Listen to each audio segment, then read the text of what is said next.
administratif du budget ici représentés, messieurs les chefs de section musique, art dramatique et animation culturelle, chers collègues, camarades étudiants, distingués invités, bonjour.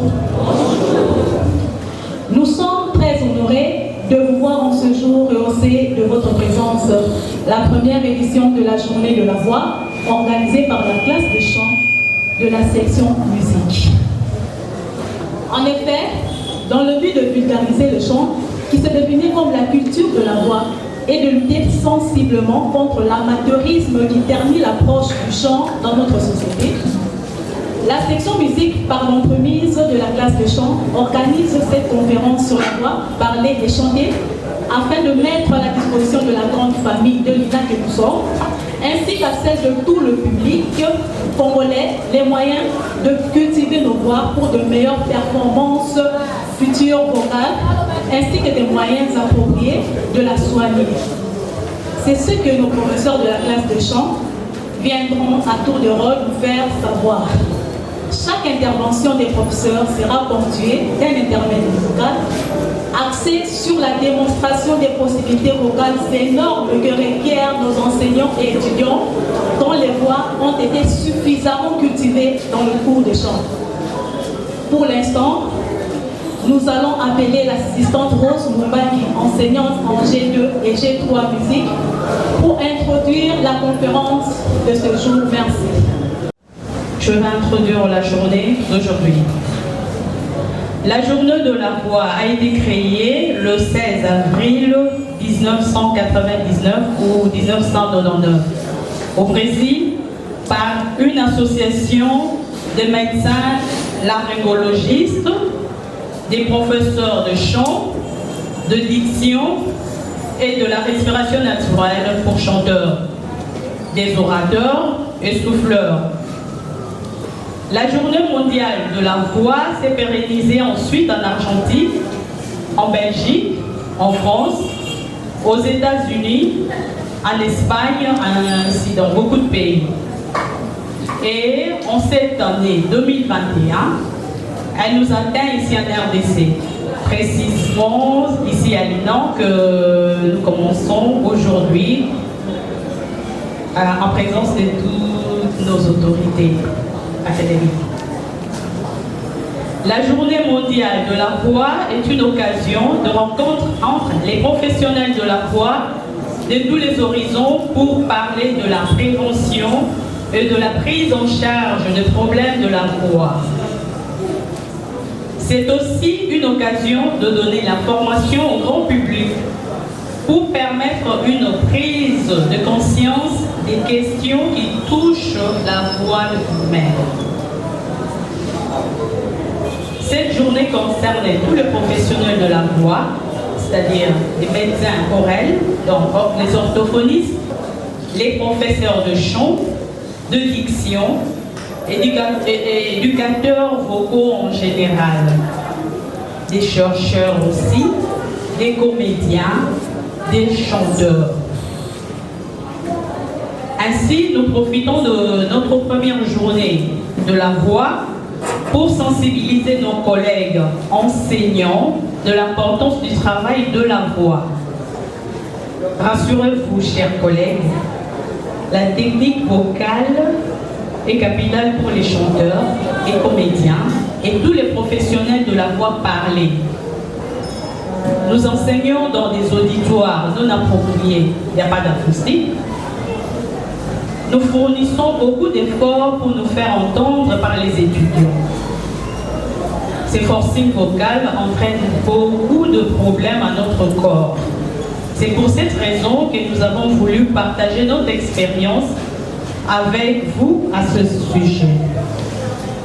Comme nous commençons notre journée pour sensibiliser en particulier nos collègues enseignants, nous profitons de cela pour honorer les enseignants avec un chant intitulé Notre beau métier de M. l'abbé Jean-Pierre Makamba. Donc nous invitons l'orchestre et nous accompagnons.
Aujourd'hui à Massina et à demain, je ne sais où je serai-je.